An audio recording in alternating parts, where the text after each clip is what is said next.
আসসালামু আলাইকুম। বীমা উন্নয়ন ও নিয়ন্ত্রণ কর্তৃপক্ষের যারা ডাটা এন্ট্রি বা কন্ট্রোল অপারেটর পদের জন্য পরীক্ষা দিবেন তাদের জন্য এই ভিডিওটা।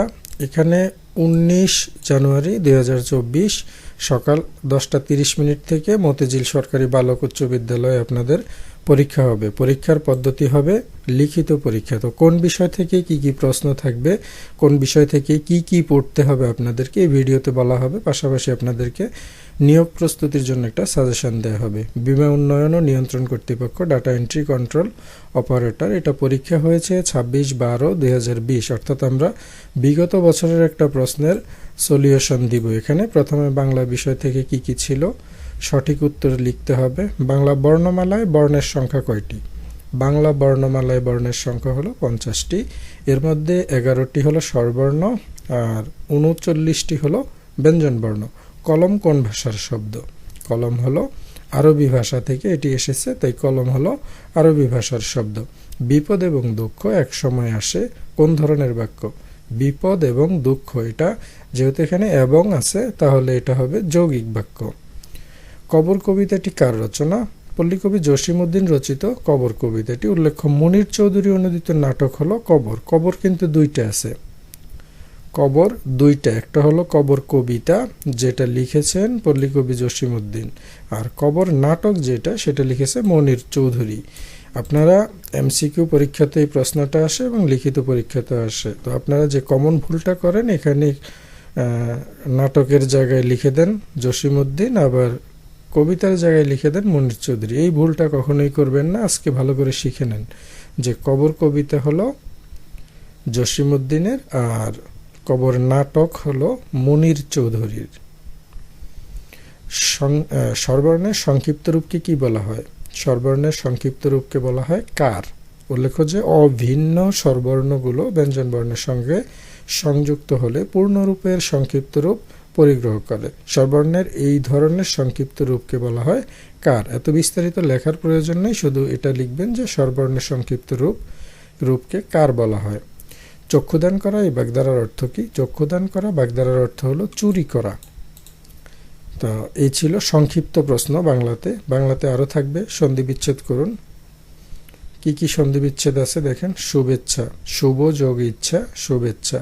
নয়ন, নে যোগ অন, নয়ন। যারা পরীক্ষা দিবেন বীমা উন্নয়ন কর্তৃপক্ষের,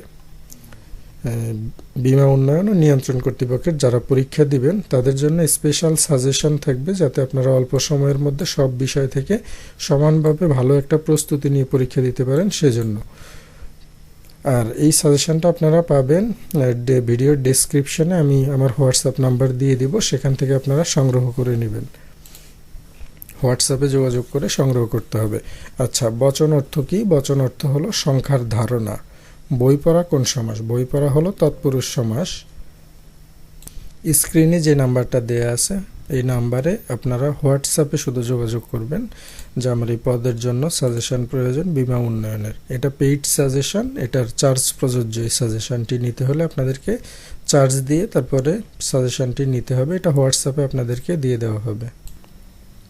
বচন অর্থ হলো ধারণা। আর বই পড়া কোন সমাস? বই পড়া এটা হলো তৎপুরুষ সমাস, মানে হলো বইকে পড়া, মানে হলো বই পড়া। এক কথায় প্রকাশ থেকে প্রশ্ন থাকবে। পা থেকে মাথা পর্যন্ত। আপাদমস্তক, যা অধ্যয়ন করা হয়েছে। অধীত। অনুচ্ছেদ লিখতে বলা হইতে পারে। এখানে অনুচ্ছেদ ছিল যানজট নিরসনে মেট্রো রেল। যানজট নিরসনে মেট্রো রেল, এটা যে কোনো লিখিত পরীক্ষায় আসতে পারে। বাংলাদেশের রাজধানী ঢাকাতে নির্মিতব্য মেট্রো রেল ব্যবস্থাই হলো ঢাকা মেট্রো রেল, যেটা অলরেডি নির্মাণ হচ্ছে এবং কিছু কাজ প্রক্রিয়া বাকি আছে। ঢাকা মেট্রো রেল ব্যবস্থাকে ম্যাস র্যাপিড ট্রানজিট বা ট্রান্সপোর্ট সংক্ষেপে, যেটাকে এমআরটি হিসেবে উল্লেখ করা হয়। বলা হচ্ছে এটি পুরো শহরকে ট্রাফিক সমস্যা অনেকটা কমিয়ে আনবে। মেট্রো রেল প্রকল্পের বর্ণনা। মেট্রো রেল প্রকল্পতে কি কি আছে এটা এখানে দেয়া আছে। যাতায়াত বর্ণনা এখানে দেয়া আছে। রুট ম্যাপ, কিভাবে কোথা থেকে কোথায় যায় এটা, এবং গুরুত্বপূর্ণ তথ্য কি কি আছে মেট্রো রেলের এখানে দেয়া আছে। আপনারা স্ক্রিনশট দিয়ে নিতে পারেন, অথবা হাতের কাছে খাতা কলম থাকলে সেখানে ভিডিওটা পজ করে এটা লিখে নিতে পারেন। যে কোনো পরীক্ষার জন্য এটা গুরুত্বপূর্ণ। তথ্য প্রযুক্তি থেকে প্রশ্ন ছিল যে ইমেল ঠিকানায় @এর পরের অংশটি কি বলে। @এর পরের অংশকে বলা হয় ডোমেইন। 1972 সালে ইমেল ঠিকানায় সর্বপ্রথম চিহ্ন ব্যবহৃত হয়েছে। এটা এমসিকিউ পরীক্ষাতে আসতে পারে। 1 ন্যানোমিটার 1 মিটারের কত ভাগের 1 ভাগ। ন্যানোমিটার হলো মেট্রিক পদ্ধতিতে দৈর্ঘ্যের একটি একক, যা হলো 1 মিটারের 100 কোটি ভাগের 1 ভাগের সমান। ঠিক আছে, এটা সংক্ষেপে লিখলে এভাবে লেখা যায় 10 পাওয়ার -9 মিটার, বা 1 মিলিমিটারের 1 মিলিয়ন ভাগের 1 ভাগ। পূর্ণরূপ থেকে প্রশ্ন, MICR এবং URL এই দুইটার পূর্ণরূপ লিখতে হবে। MICR এর পূর্ণরূপ হলো ম্যাগনেটিক ইঙ্ক ক্যারেক্টার রিডার। আবার বলছি, ম্যাগনেটিক ইঙ্ক ক্যারেক্টার রিডার পূর্ণরূপ হলো MIC।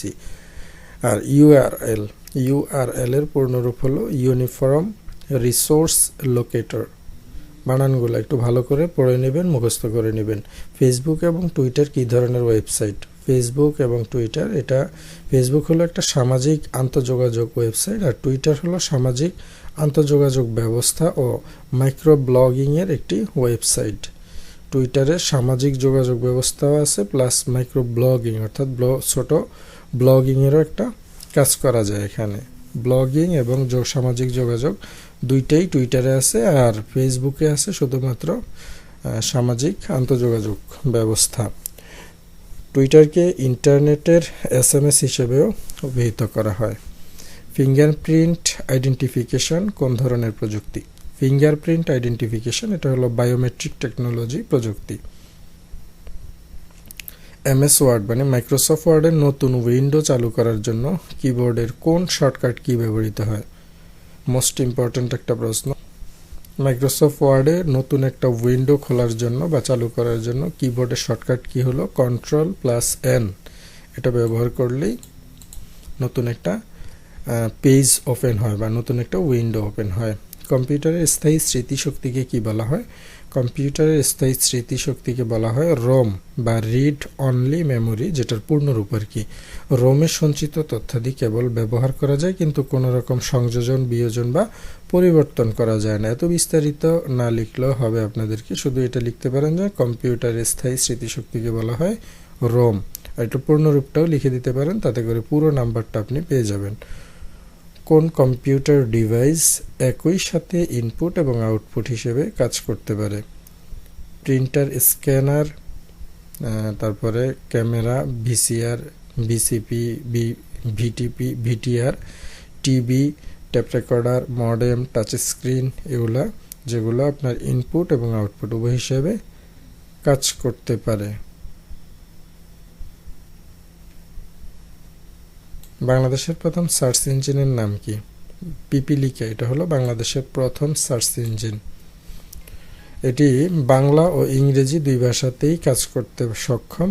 এটি 13 এপ্রিল 2013 সালে চালু। ল্যানের দুইটা সুবিধা লিখতে হবে। ল্যানের পূর্ণরূপ হলো লোকাল এরিয়া নেটওয়ার্ক। এটার দুইটা সুবিধা হলো হাই স্পিড ডাটা কমিউনিকেশন, আর একটা হলো হাইলি সিকিউরড। MS এক্সেল মানে মাইক্রোসফট এক্সেলের স্প্লিট কোন মেনুর অধীনে থাকে? মাইক্রোসফট এক্সেলে স্প্লিট থাকে ডায়ালগ বক্সে। স্প্লিট ডায়ালগ বক্সের মেনুতে এটা থাকে। আর হলো ওয়ার্ল্ড ওয়াইড ওয়েব এর জনককে? এখানে L হবে, WORLD, ওয়ার্ল্ড ওয়াইড ওয়েব, মানে যেটার পূর্ণরূপ হলো WWW, এটার পূর্ণরূপ হলো ওয়ার্ল্ড ওয়াইড ওয়েব। এটার জনক হলো টিম বার্নার্স-লি। এটা ওয়ার্ল্ড ওয়াইড ওয়েব মানে WWW এর জনক। এটা MCQ পরীক্ষাতেও থাকে। ল্যাপটপ ও পাম্পটপের মধ্যে পার্থক্য কি? ল্যাপটপের তুলনায় পাম্পটপের ফাংশনালিটি অনেক কম। আর ওরাকল কোন ধরনের প্রোগ্রাম? ওরাকল হলো database program. MS PowerPoint কোন ধরনের সফটওয়্যার? MS পাওয়ার পয়েন্ট এটা হলো এক ধরনের অ্যাপ্লিকেশন সফটওয়্যার। ডাটা এন্ট্রি বা কন্ট্রোল অপারেটর পদের জন্য যারা পরীক্ষার প্রস্তুতি নিচ্ছেন তারা স্পেশাল একটা সাজেশন আপনারা ফলো করতে পারেন, যেটা এই নাম্বারে হোয়াটসঅ্যাপে যোগাযোগ করে আপনারা সংগ্রহ করে নেবেন। এটা পেইড সাজেশন। ইংরেজি বিষয় থেকে কি প্রশ্ন ছিল? He joint dash army, he joint the army, এটার অর্থ হলো তিনি আর্মিতে যোগদান করেছেন। He is good dash football, at football, he is good at football, এটার অর্থ হলো তিনি ফুটবল খেলায় ভালো। She I fond dash sweets, of sweets, এর অর্থ হলো সে মিষ্টি পছন্দ করে। I am looking forward dash you, I am looking forward, এখানে টু সি বা টু সিং অথবা সিং ইউ যে কোনো একটা দিলে সঠিক। এর অর্থ হলো আমি তোমাকে খুঁজছি। Correct the sentence, stop to write, এটা কারেক্ট হবে স্টপ রাইটিং, এর অর্থ হলো লেখা বন্ধ করো। Write the meaning of the idiom by and by, এটা এই ফ্রেশ ইডিয়মটির অর্থ কি? ইডিয়মটির অর্থ হলো পরে। বাই অ্যান্ড বাই অর্থ হলো পরবর্তীকালে অথবা পরে। What is the verb of the word? বিউটিফুলের ভার্ব হলো বিউটিফাই, বিউটিফুলের ভার্ব বিউটিফাই। আর টুথের প্লুরাল ফর্ম হলো টিথ, টুথ এর প্লুরাল ফর্ম হলো টিথ। কি সুন্দর পাখি, এটা ট্রান্সলেশন করতে হবে। How beautiful the bird is, আই বুঝে ব্যয় করো, ট্রান্সলেশন হবে কমন ট্রান্সলেশন এগুলো। আই বুঝে ব্যয় করো। Cut your coat according to your cloth, cut your coat according to your cloth. Write a paragraph on cyber security, cyber security সম্পর্কে একটা প্যারাগ্রাফ লিখতে হবে। এই প্যারাগ্রাফটা হলো এটা, আপনারা স্ক্রিনশট দিয়ে লিখে নেন এবং সেটা লিখে রাখবেন, খাতায় লিখে রাখবেন অথবা মোবাইলে স্ক্রিনশট নিয়ে এটা পরবর্তীতে ভালো করে পড়ে নেবেন। আমি পুরো প্যারাগ্রাফটাই আপনাদেরকে দেখিয়ে দিচ্ছি। গণিত থেকে কি প্রশ্ন ছিল? কোন শ্রেণীতে যতজন ছাত্র ছিল তাদের প্রত্যেকে তত 5 পয়সা করে চাঁদা দেয়, মোট 125 টাকা হলো। ওই শ্রেণীতে মোট কতজন ছাত্র ছিল? কমন একটা ম্যাথ, এটা কিভাবে সলিউশন করবেন এখানে দিয়ে দেওয়া আছে, আপনারা দেখে নেন। আর পিতা ও পুত্রের বয়সের যোগফল 80, পিতার বয়স পুত্রের বয়সের 3 গুণ। পিতার বয়স কত? এখানে ধরি পুত্রের বয়স x বছর এবং পিতার বয়স হলো 3x বছর, যেহেতু পুত্রের বয়সের 3 গুণ পিতার বয়স, সো পিতার বয়স হবে 3x আর পুত্রের বয়স হবে x। প্রশ্ন মতে 3x প্লাস x ইকুয়াল 80, দুইজনের যোগফল হলো 80, এই জন্য ইকুয়াল 80। তো 3x প্লাস x যোগ করলে হয় 4x ইকুয়াল 80। এটা যেহেতু x যেহেতু 4 এর সাথে গুণ আকারে আছে, সো এটা সমান চিহ্নের ডান পাশে আসলে হয়ে যাবে ভাগ। তো এখানে থাকবে x আর 4 এখানে ভাগ আকারে চলে আসবে, 4 20 80। তাহলে আমরা x এর মান পেলাম কত? 80। এই x এর মানটা হলো পুত্রের বয়স, আর পিতার বয়স এই যে 3x, এটার সাথে x এর মানটা শুধু আমরা বসাই দেব, গুণ করে দেব। সো 3 আর হলো 20, 3 20 60, এটা হলো পিতার বয়স আর এটা হলো পুত্রের বয়স। প্রশ্ন চাওয়া হয়েছে পিতার বয়স কত? পিতার বয়স হলো 60 বছর। যদি প্রশ্ন বলতো যে পুত্রের বয়স কত, তাহলে পুত্রের বয়স হয়তো 20 বছর। আবার যদি বলতো যে পিতা ও পুত্রের বয়স কত, দুইজনেরই বয়স বের করতে বললেও তাও আলাদা আলাদা করে আপনারা লিখে দিবেন। আমি আপনাদেরকে যে সাজেশন দিব, এখানে ম্যাথের এভাবে করে সলিউশন দেয়া থাকবে। x plus y equal 7, xy equal 10 হলে x মাইনাস ওয়াই হোল স্কোয়ারের মান কত? এটার সলিউশনটা এখানে দেয়া আছে সুন্দর করে। এটা হলো a মাইনাস বি হোল স্কোয়ারের সূত্র দিয়ে করতে হবে। a মাইনাস বি হোল স্কোয়ারের সূত্র হলো a plus b whole square minus 4ab, এই সূত্রটা দিয়ে করবেন, এরপর মান বসাই দিবেন। a plus b whole square মানে x প্লাস ওয়াই, এটার মান হলো 7 লিখবেন, উপরে হোল স্কোয়ার থাকবে, আর মাইনাস 4xy, 4 লিখবেন, xy এর মান হলো 10, মানটা লিখে দিবেন। 4 10 40 আর 7 7 49, 49 থেকে 40 গেলে আর থাকে 9। উৎপাদকে বিশ্লেষণ করতে হবে x square plus 2xy minus 2y minus 1। এটা কিভাবে করবেন? এখানে সুন্দর করে সমাধানটা দেয়া আছে। বিভিন্ন মন্ত্রণালয়ের বিগত সালের প্রশ্নের সমাধান সহ চলিত যে সকল পরীক্ষাগুলো আছে, এগুলো সবগুলোর প্রশ্নের সমাধানের নোটিফিকেশন আপনারা আমাদের এই চ্যানেলে পেয়ে যাবেন। এবং বিভিন্ন মন্ত্রণালয়ের যারা নিয়োগ পরীক্ষার জন্য প্রস্তুতি নিচ্ছেন, আপনারা আমাদের থেকে শর্ট সাজেশন নিয়ে অল্প সময়ের মধ্যে ভালো একটা প্রস্তুতি নিয়ে পরীক্ষাতে অংশগ্রহণ করবেন। আমাদের সাথে যোগাযোগের নাম্বার হলো এটা, হোয়াটসঅ্যাপ নাম্বার। এখানে যোগাযোগ করে কোন মন্ত্রণালয়ের কোন পদের জন্য আপনি সাজেশন চাচ্ছেন সেটা আমাদেরকে বললে আপনাদেরকে আমি সাজেশনটা প্রোভাইড করব হোয়াটসঅ্যাপে। তো এটা যেহেতু পেইড সাজেশন, সো আপনাদেরকে এই সাজেশনটা পেইড করেই নিতে হবে।